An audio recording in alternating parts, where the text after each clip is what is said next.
ঋতুপর্ণা সেনগুপ্ত ইডিকে 70 লক্ষ টাকা ফেরত দিতে চান, ইচ্ছা প্রকাশ করেছেন। এ বিষয়ে আরো জানবো, আমার সঙ্গে রয়েছেন প্রতিনিধি অনুপ। কি খবর রয়েছে অনুপ?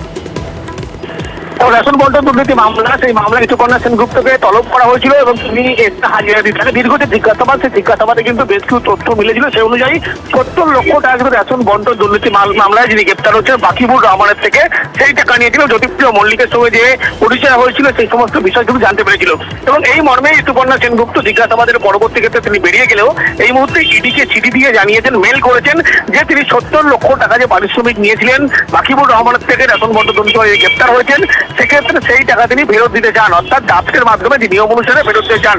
তার কারণ তিনি উল্লেখ করেছেন এর আগেও অনেক অভিনেতা অভিনেত্রীর নাম এসেছিল, সেক্ষেত্রে তারা কিন্তু টাকা ফেরত দিয়েছিল। এরকমই একটি মর্মে অভিনেত্রী ঋতুপর্ণা সেনগুপ্ত তিনি টাকা ফেরত দিতে চান জানিয়েছেন। যদি ইডির থেকে কিন্তু এখনো পর্যন্ত পাল্টা মেল করে বা পাল্টা কিছু ঋতুপর্ণা সেনগুপ্তকে জানানো হয়নি, কিন্তু ঋতুপর্ণা সেনগুপ্ত এই ইচ্ছা প্রকাশ করে 70 লক্ষ টাকা যে নিয়েছিলেন সেই টাকা কিন্তু ইতিমধ্যেই ফেরত দিতে চান বলে এমনটা জানিয়েছেন। ধন্যবাদ।